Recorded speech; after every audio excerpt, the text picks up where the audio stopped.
You wanted the best.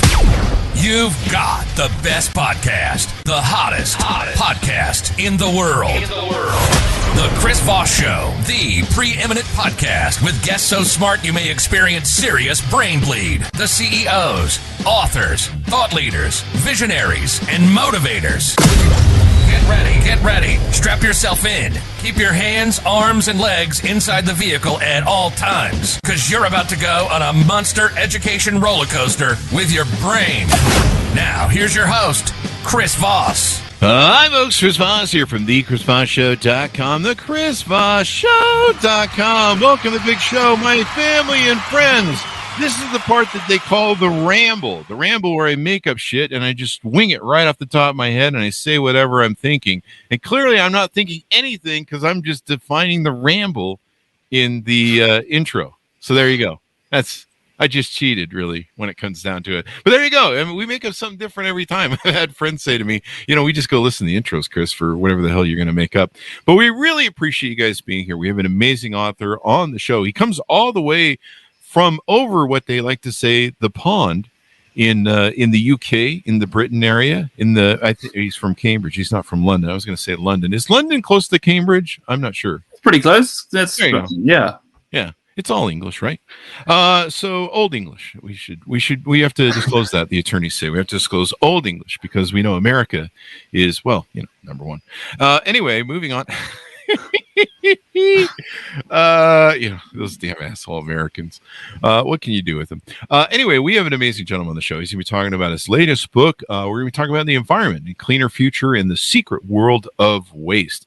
His book is entitled Wasteland, and I think it's a novel about my dating habit. No, it is coming out. It just came out July 18th, 2023.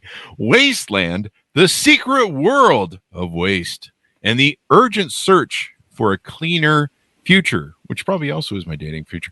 Oliver Franklin-Wallis is on the show with us today. He's going to be talking to us about his amazing book and insight into a shocking journey into the waste industry and the secretive multi-billion-dollar world that underpins the modern economy. And we're going to find out more. But before that, let's get to know him a little bit better off his bio. Oliver is an award-winning magazine journalist whose writing has appeared in GQ. I've offered to appear in their magazine for the most sexiest man. They're considering it. Wired, The Guardian, New York Times. No, they're not doing that. The Economist and many other publications. Wasteland, his newest book, is his first book and newest book, I should say. And I'm just wanting to reiterate that. Welcome to the show, Oliver. How are you?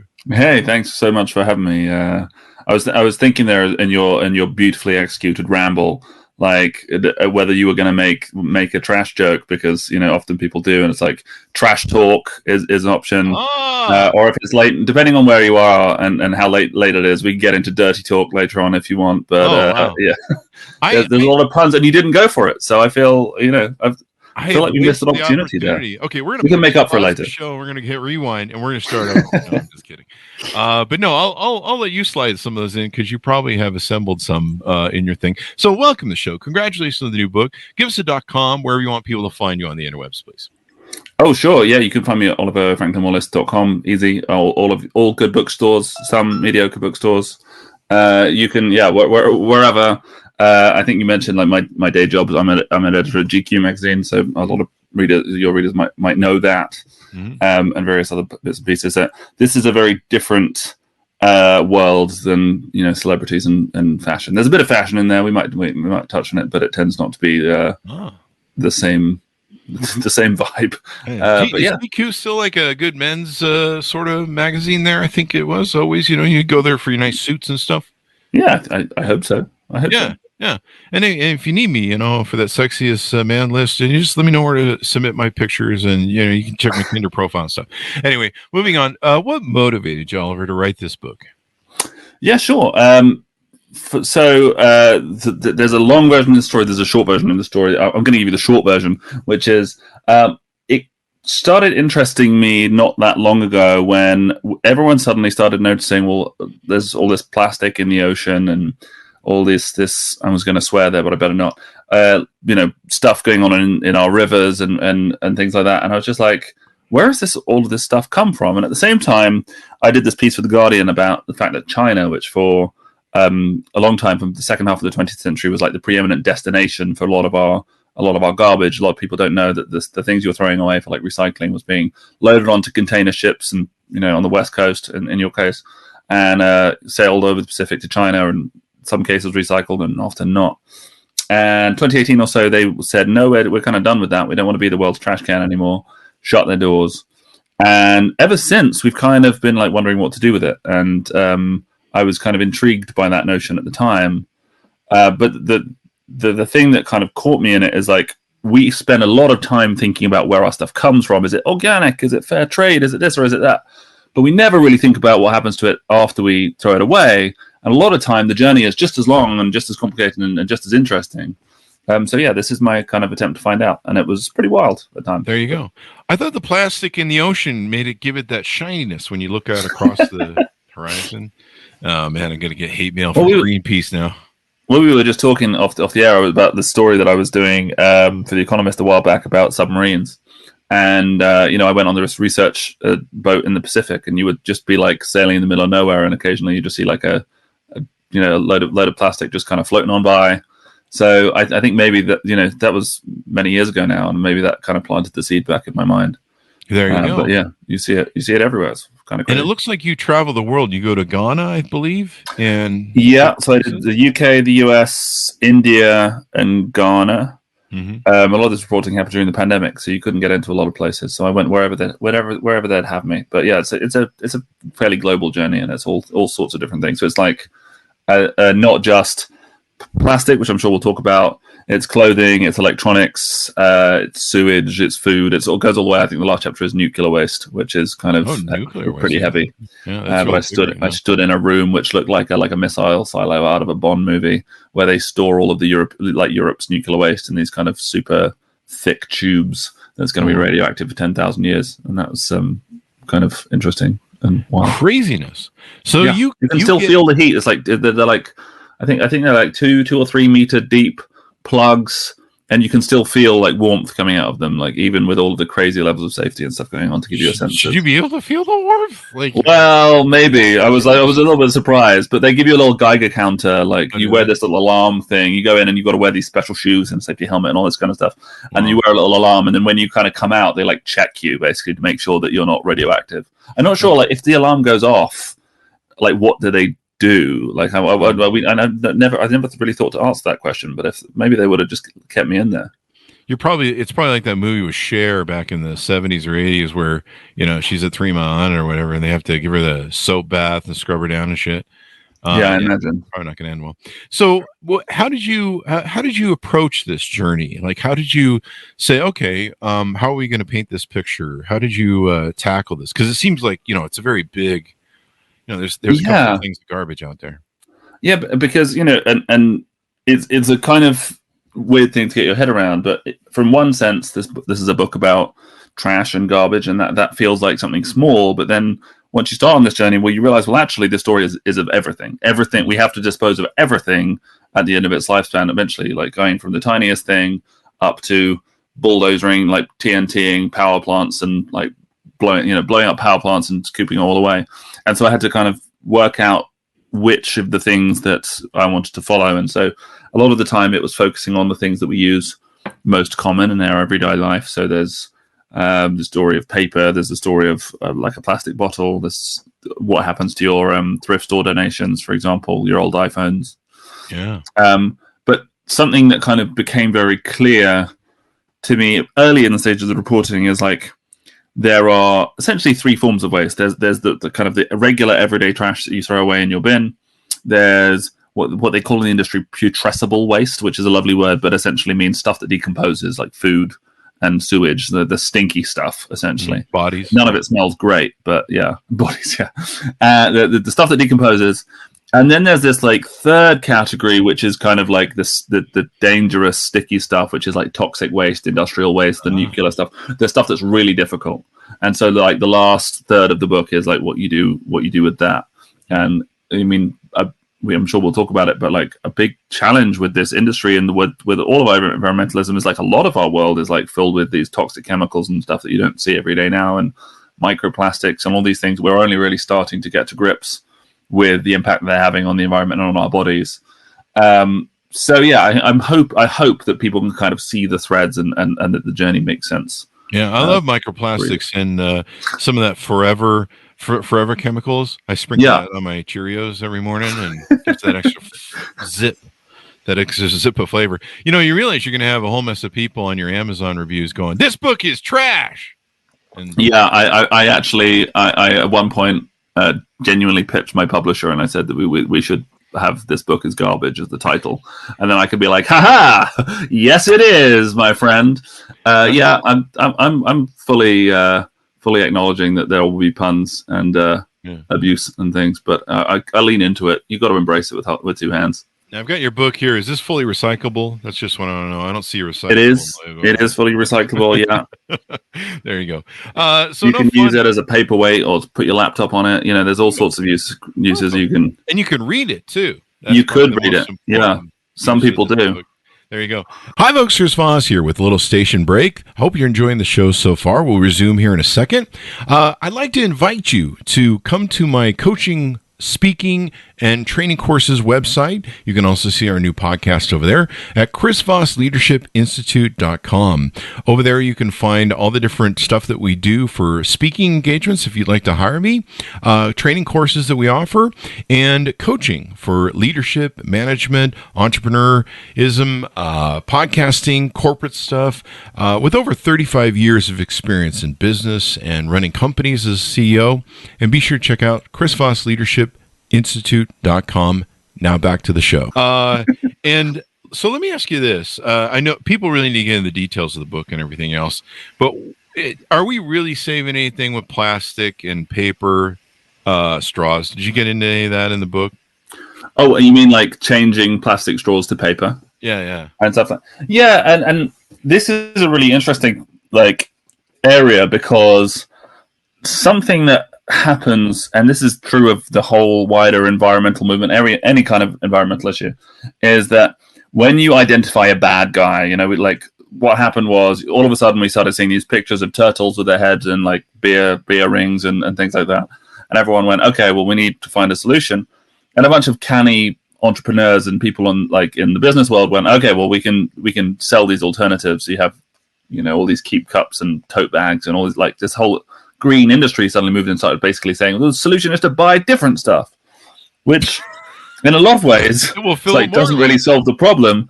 But in a few cases, they're better, right? Like, so a paper straw is more recyclable than a plastic straw. So like, I think, you know, weight for weight, they're probably it's probably an improvement. But you do have this thing where a bunch of the replacements are actually worse. So, for example, now it's difficult to say the word worse, but they're complicated. Let's say the word they're complicated. So, for example, you can recycle a plastic, you know, let's say you want to use a beer glass, a plastic beer cup, the kind that you might get at a music festival or something. Mm-hmm. And it's made out of PET, which is a very common plastics. That's the kind of thing your Coke bottle is made of. And that's a pretty recyclable plastic. It's recycled all over the world. And what happened was, particularly during the pandemic, and I saw it a lot in my own life, is that we saw a lot of places swapping those out for compostable. Is that how you pronounce it over there? Compostable plastics, these alternatives, these kind of new bioplastics and things. And the idea is that they break down. Mm-hmm. The problem is that it turned out that a lot of those new materials are only designed to break down in these like high-tech industrial compost facilities, with like under heat and pressure, you know, and you know, certainly in the UK, there's very few of them, and there's nobody collecting them to take to those places, right? So you were replacing this recyclable product, which, you know, plastic has lots of other problems, you know, that I'm not saying that plastic is good by any means, but we took something that was recyclable and we replaced it with something that people thought were being composted, but no one really thinks, oh, hang on a minute, I didn't put this in, you know, there's no compost bin. And so they all ended up burned. So you end up this weird thing where it's like, okay, well, we swapped something bad for something that's just bad in another way. And it turns out that there's all sorts of examples of this throughout the industry. And so you kind of have to say to people, it's sometimes a difficult conversation to say, well, hang on a minute, let's not maybe rush, because, You know, a lot of the times there's no good choices, there's just choices, and we need to sometimes lean into a bit of the complexity in some of these cases. There you go. You know, it's one thing we have over here too. I don't know if you guys have in the UK, but they made this thing where they wouldn't give you paper bags anymore. They're like, yeah, we're not giving you paper or plastic bags. You got to buy this canvas piece of shit that probably isn't compostable in any way, shape, or form. You know, it's like thick and heavy, and they're like, hey, you got to put all your groceries in there. Meanwhile, all your groceries come in like giant plastic, oversized. Yeah. Like I saw a TikTok video recently, and the guy goes, "Oh, here's my, you know, my special bag from the grocery bag," and then he pulls out like every product just covered in plastic and giant, like his chicken. He had some like roasted chicken. It was this giant plastic thing, and especially if you go to like Costco. I don't know if you guys have those. Yeah, for sure. Warehouse stores, but you go to Costco and like layers upon layers, like past the parcel. Yeah, it's like half an acre of plastic. And so it's kind of, I don't know. And people are like, I'm saving the planet and shit. And you're just like, are you really? I don't know. Well, this is the thing, like, you know, tote bags is a great example, you know, and I should say, I made a joke about this because one of the worst industries for this stuff is the publishing industry. The publishing industry loves tote bags for some reason. But, you know, you take something, you know, something like a plastic bag, you replace it with a tote bag. Well, what have you got to do? You've got to clear cut a load of forest and grow a load of cotton. And there was this Dutch, I think it was Dutch study. There was a study done in Europe which found that you had to use, in order for it to be environmentally beneficial, you have to use these things thousands of times. I don't have the exact figure in time, but it was like multiple thousands of times before they're better. Wow. Which, so if you suddenly, you know, I've probably got 20 of these things now. Most of those are not going to get used thousands of times. So, but this is the thing where like a lot of the solution is just, okay, maybe we just don't need a bag at all. But that's, you know, sometimes the obvious choice is the harder one to choose. The thing you said about plastic is so true. Like you go to the supermarket now, you go to Whole Foods, wherever it is, maybe not Whole Foods, but if you go to Walmart or whatever, and you have all these fruit and vegetables and everything packed with layers and layers of it. And that the packaging industry or the food industry for a long time, their excuse was, oh, okay, it will make things last longer. It's like fresher and all these kind of things. And very rarely, it turns out there's very rarely is that actually true. It's just practical for them, right? It's just like practical logistics. Wow. But you get this side effect, which is that, you know, if you're a single person and living in Manhattan or whatever, and you go to the supermarket, and you go to Costco, it's like, do you want large or extra large? Like you want to buy a bag of salad leaves, and it's like you can buy 2 kilos or 5 kilos, but you can't buy, you know, a lettuce or something. And it's covered in 5 kilos of plastic. Well, exactly. But you also get loads and loads of food waste. And if you want a kind of mind-blowing figure, a third of all food grown worldwide is wasted. It's never eaten. Really? A third of all food waste. Between 8 and 10%, according to the IPCC, between 8 and 10% of all greenhouse gas emissions is caused by food waste. Right? Wow. That feels wild, but then you think about that practically. So 28% of all farmland worldwide is being wasted. It's being used to grow food that's never eaten by people. Wow. If you add up the hectares of like all that farmland, you could cover the subcontinent of India with farmland that's being wasted. So like the figures are just kind of mind blowing. And the great thing is the opportunity there is that it's like low hanging fruit in terms of like if you want to cut carbon emissions, then you just need to, you know, take away some food, cut some food waste, buy less vegetables, and make sure we're eating what we're growing. And it's like there's a real opportunity there. So I just try and it's kind of scary figures, but also I like to see the upside. Those are extraordinary figures, you know. And here we have human hunger everywhere. Like, yeah, I think 820 million hungry people in the world, I think, is the current figure. Are we just what is our problem? You can discover that in our book. What our problem as a human being? I think that's a separate book. It's going to require a lot of. We just need a couple of hits across the head or something with a plane. Like what's going on there? You know, tell me if I have any bearing of this. And this is kind of a joke, but I always do.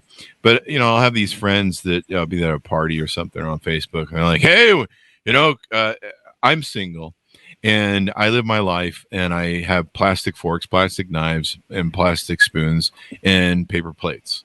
And that's how I go about my life. It's me and my 2 dogs. I'm 55 years old, never been married, never been divorced, never got tired of being happy. And And so I eat that way. And so sometimes I'll take a picture of something nice food I made, like a crazy salad, and people will give me oh, you're eating those plastic forks. You're filling the environment. And I'm like, hey man, I'm one guy. I didn't have any kids. So it dies with me. Like I'm Mr. That's just me, my world. You had 4 freaking kids, and probably about 50% of them. So basically there's you and your wife, and you had a kid. So since there's 2 of you, you've increased the quotient of garbage in the world by 50% of what your output originally was. Now, if you have 4 kids, you just did it by 200%. And those kids are going to have 4 kids or 2 to 4 kids. And those kids are going to. You basically have started a fucking landfill of your own, basically. So that's the shit I give them. And I go, so shut up. You had kids and your garbage is probably 4 cans and mine's barely 1. So I'm going to take a little bit of extra and I'm going to have my plastic forks. Fuck you. Am I in the ballpark or am I full of shit?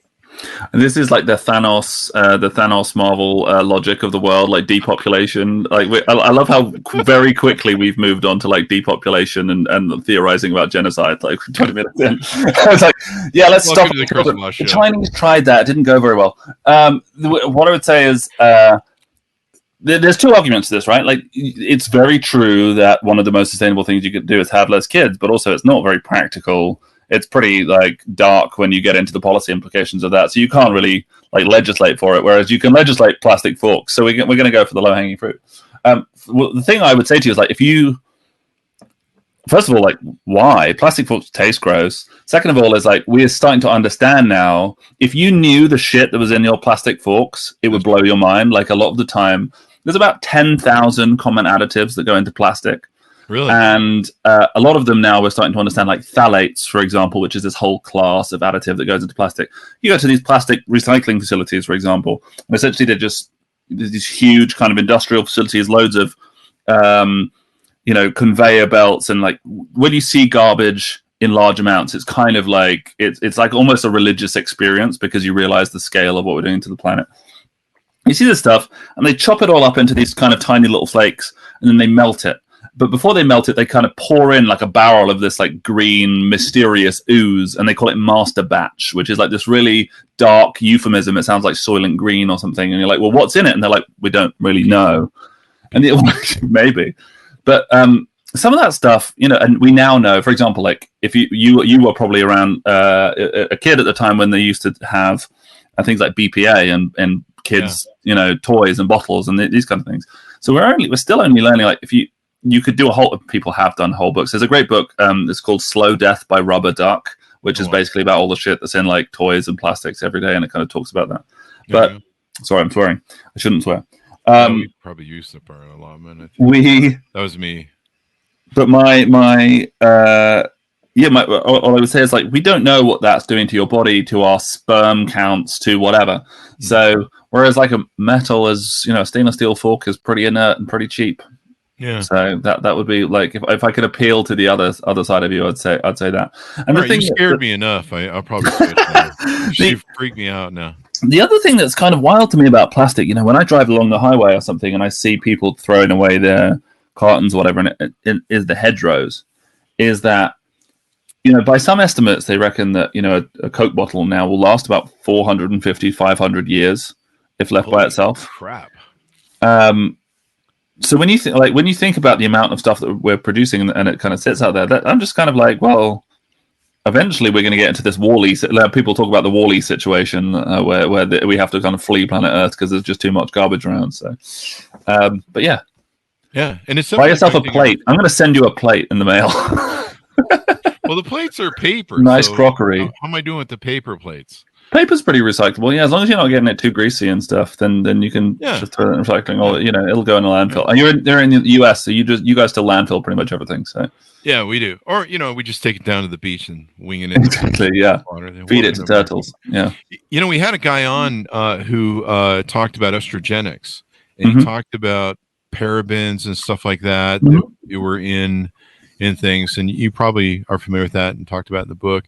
Let me ask you about my other beef that I get in arguments with people on social media for, because that's really what this show is about. how to win arguments with your book. Is are from what you found, are electronic vehicles really helping the environment? Ooh, that's not the subject of my book. I mean, I could spout some nonsense and some opinions on it. Did you study any of that? Is it in the book anywhere? I mean, I think the thing that we're talking about, so industrial waste is a huge problem. And I think that one of the big points about the book is that we spend so much time agonizing and being guilty over what happens to stuff after we throw it away. Mm-hmm. But by some estimates, I think there's one estimate that comes from Canada, which is that 97% of all waste by volume is industrial waste. Like, it's the stuff that happens before it comes to you. If you think about when you buy a hamburger, all of the wasted carcass, but also everything that cow's ever eaten, and then the amount of feces that are sitting in some horrible, silage pond somewhere in the Midwest. Mm-hmm. So when you start thinking about it, it kind of becomes kind of almost mind blowing. You can't really picture it, and you think the same is true of the amount of the tonnage of the tonnage of ore that you have to dig up to get a gram of gold is astonishing. Something like 8 tons of ore or something for a single kilo of gold or something. It's crazy, the amount of stuff. And you see, what we've done is we've kind of offshored a lot of that so that it happens in South or Central America, or it happens in China, and you kind of don't see industrial waste and the role on that has on those environments. So I would say that's true. The most sustainable thing you can do most of the time is just not buy the new thing, or buy fewer of the new things. And when we talk about cars, I probably will get in trouble with some people when I use this analogy, but the analogy that I like to use is classic car fanatics. You get these guys who have a 60s Jaguar or something, and they every weekend they're out there buffing it and waxing it and do all that kind of stuff, and quite often they've tweaked the engine or they've swapped it for something electric or more efficient.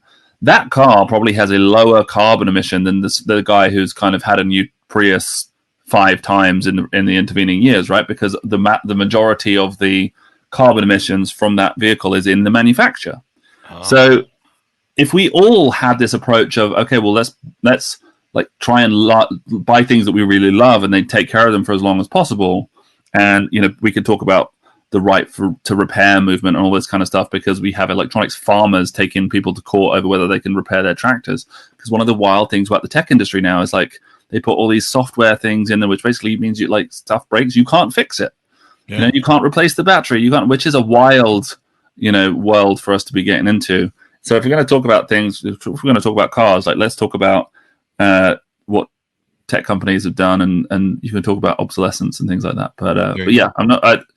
Ask an EV expert, my friend. Okay, I was just agonize about it just as much as you do. I still drive a wondering if you covered your book. One of the I had a joke set up somewhere in there, but one of the things is this is why I drive a 1976 Ford Honda. Anyway, but part of it is the disposable of it. When these Tesla cars burn, they burn extraordinarily hot. Sometimes they have to submerge them in a fucking pool for a week just because they're going to burn. And then a lot of the waste of these batteries, is almost like a toxic waste. So I don't know if you got into that in your book or not. Yeah, that's certainly true. Lithium batteries are, we've replaced a lot of the material. Lead batteries, for example, weren't particularly better, but lithium batteries are the plague of the waste industry, because particularly now you get people having these disposable vapes and stuff. There's batteries in basically everything now. Little earpod, your earpod gets thrown away in the bin and accidentally causes an explosion at a recycling facility because it catches on fire and sets a bale of paper on fire. So that's definitely true. The thing that's I find encouraging is that there is a lot of innovation going on in how to recycle those batteries. One of the Tesla guys quit and now runs this battery recycling technology company based out of Europe. I can't remember the name of it.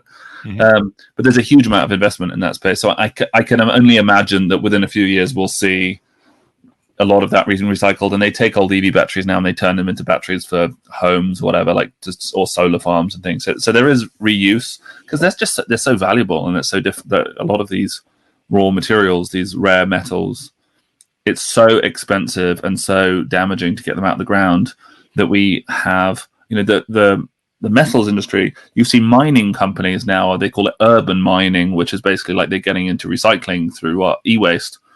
And they're even talking about in some places digging up old landfills because you can strip the gold that was in like lining in old phones and old laptops and things because there is more gold in a ton of e-waste than there is in a ton of gold ore. Wow. So you get these kind of weird economics where all of a sudden we have gigantic mining conglomerates getting into the trash business, which I find kind of fascinating and seeing that play out. I've seen these guys on TikTok that they take apart like circuit boards and shit and like all sorts of stuff to get the gold off them. And some of them are after copper, of course. I think they have a meth problem. That's usually the case. But no, they're like professional copper dudes. Like they have a whole thing and they cut them open, they cut them. I even saw a thing that's disturbing. I don't know why it keeps showing up on my For You page on TikTok. Do I get paid for TikTok plugs here? Where these guys, and it appears to be somewhere in Africa, in one of the third world countries, it looks like they're not making a lot of money in their lives, but they're literally machete hacking open car batteries, and literally just pouring them out into the ground in a ditch that's in their office. And it's in a closed office, so I don't even know like the chemicals and the air and they're standing in it too. They have boots on, so they got that going for them. But I mean, just the cavalierness of just pouring these batteries over, and you're sitting there looking at the health of these people and just wondering, my God, I mean, there has to be something going on there that impacts us as humans. Electronics waste recycling is one of the most toxic forms of waste processing that there is. And you want to talk about China, for example. For decades, a lot of the stuff that we were throwing away, like electronics wise, was getting shipped to China. Now, I'm careful not to use the word dumped here because we weren't like dumping it. A lot of the time, there was a real market for this stuff, and they wanted it because it's valuable, and they can repair it and resell it on the secondhand market or whatever they want to do. But one of the side effects is that you get places that you have like these towns, like there's a famous town called Guiyu in southern China in Guangdong province. Where there was so much lead in the water that it's north of 80% of all of the children had lead poisoning. And you had these rivers where they basically had to ship in bottled water because the rivers are ruined. The heavy toxic metals, cadmium, things like that. They're poisonous and will ruin you. I went to Ghana and I went to one of the informal settlements there in Accra. Accra is the capital of Ghana, which is in West Africa. And they are one of the hubs for West Africa for the import of used electronics, textiles, and loads of other secondhand stuff. But they've become famous in the last few years. And we had a few reporters there and kind of covered it. And then there was like a flood of YouTubers that went in and took some kind of fairly gross footage.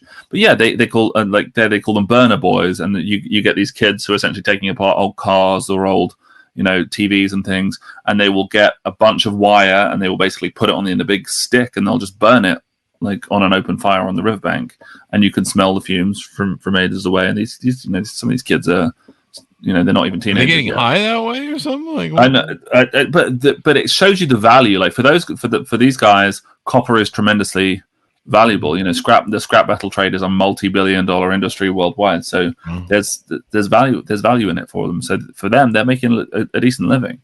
There you go. I need to start going back through my trash every day. What did I throw away in here? It's true. If we knew some of the most interesting people that I met on my journey, we take the idea that you can kind of put your trash can out on a weekday morning and someone will come and collect it for granted. We are like the privileged few, right? There's 2 billion people in the world who have no form of waste collection whatsoever. Oh. So they're just literally like dumping it in the garden still, like we were like pre-Victorian era. Yeah, so like Indians stuff like that, where they just I mean, I was in Varanasi. Varanasi is this holy city on the Ganges. In India, the Ganges is considered a goddess. Like it's holy. And Varanasi is this beautiful, ancient, one of the most ancient cities in the world. And you get a bunch of the tributaries of the Ganges all join there. And I went down to one of these rivers, and I am not joking to you to say that it was the entire bank was covered in plastic about a foot deep. Holy crap. And you had whole communities of people like basically like picking the stuff up. And it's brands, a lot of the brands you would recognize, a lot of the brands are the same companies that are trying to tell us about their recycling pledges in the West are dumping this stuff, like the filling the global South with these materials. And I would talk to these guys and they would say, oh, how much? And I'd say, how much do you make a day? And they'd be like, oh, they make about 10 rupees a kilo, which is like a fraction of a cent. Wow. So if you want to, I'm going to give you something that I think kind of blows your mind, and I find the most outrageous recently, is that in the last couple of years, particularly, a bunch of companies started marketing these products, which they say are made out of ocean plastic. Have you seen these things around? You can buy like computer mice and sunglasses and like you sweat like soccer shirts. Yeah, they're made of it. And stuff. And they're like, oh, they're made out of ocean plastic, and you think, oh, that must have been fished out of the ocean. No, in the vast cases, it's actually what's called prevented ocean plastic. Now, the definition of prevented ocean plastic is any plastic collected within 50 kilometers of a major river or sea in the global South. 50 kilometers. What the hell? So that if you like add up, there's like something more. I think it's something like 70% of the entire world's population are like covered by this definition. So what they're actually saying is we just paid some really poor people in the third world to pick it up for you and then charged you a premium for it.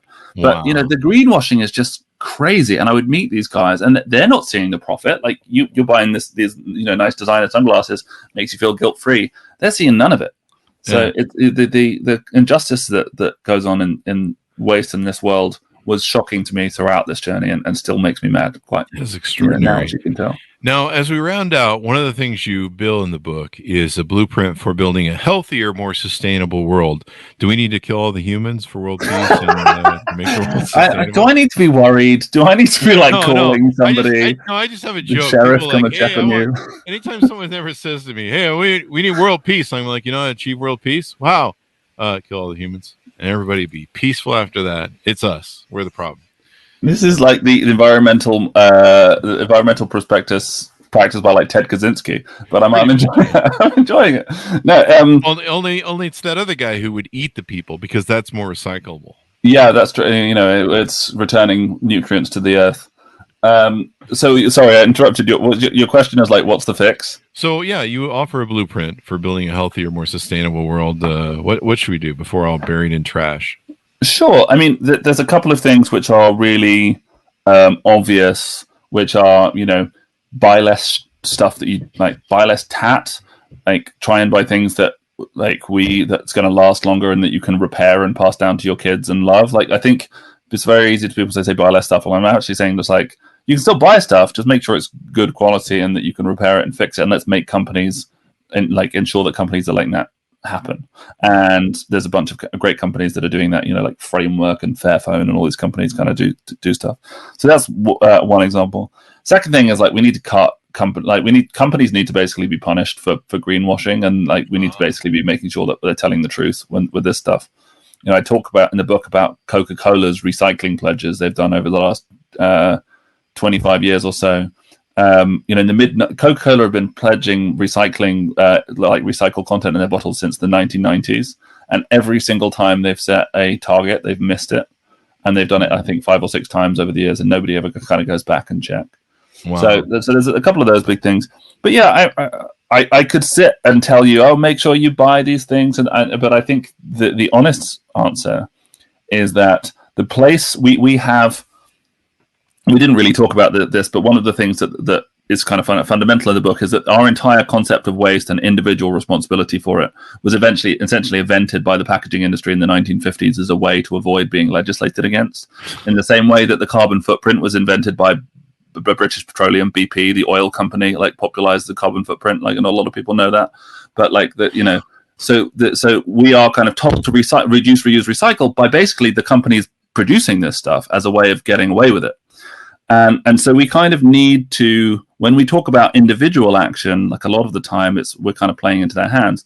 When if 97% of all waste is industrial waste, then it needs to happen kind of before it gets to us. There you go. So that's the thing. The thing I would say to people is like, if you want to make a difference, the places that you can make a difference are not in the Costco aisle, and they're not when you're like washing out your pizza boxes or whatever after you've had a takeaway, or you with your plastic fork. It's like the boring midweek meeting where you're like working out with a stock that you're going to buy for the next year and like choosing something slightly lower waste footprint. Like, do you know what I mean? Like if I can convince the procurement manager for like a chain of fast food restaurants, then that person is able to make decisions that much more than if every single one of your listeners started washing out their milk bottles. There you go. So yeah, let's try and make sure that those are the people listening, and everyone else you can kind of. I don't want to say you kind of get off scot-free, but my hope is that this book is kind of an interesting, fun, sometimes gross ride into this world that we don't think about. And the first step would be let's think about it a bit more and talk about it, and we'll go from there. You should have smell-o-vision on the pages, so you can be like, oh, so that's what diapers smell like. I make a long attempt at describing what landfills smell like, but the answer is I've been on a lot of them now. The one I went to in India, Gazipur, I think it's 65 meters tall or something, which I'm not sure what that is, about 200 feet tall. But you can see it from several miles away, and it looks like a mountain range. Yeah. Like no jokes. Like you can drive trucks like spiraling up the side to the top, and there's an entire town of people who live on it. But just trying to describe the smell of that is wild. I found out, for example, if you want a good fact, there's this chemical called cadaverine. Cadaverine is the smell of rotting corpses. There's like an actual like chemical compound. That's my cologne. Yeah, I was gonna say you seem like that kind of guy. I know it's kind of a theme. It's a callback joke going on now with the whole show, isn't it? There's a theme there. Murder. I don't know what. Go ahead. What were you saying about the cadaverine? Yeah, cadaverine. It's the hot new scent of fall.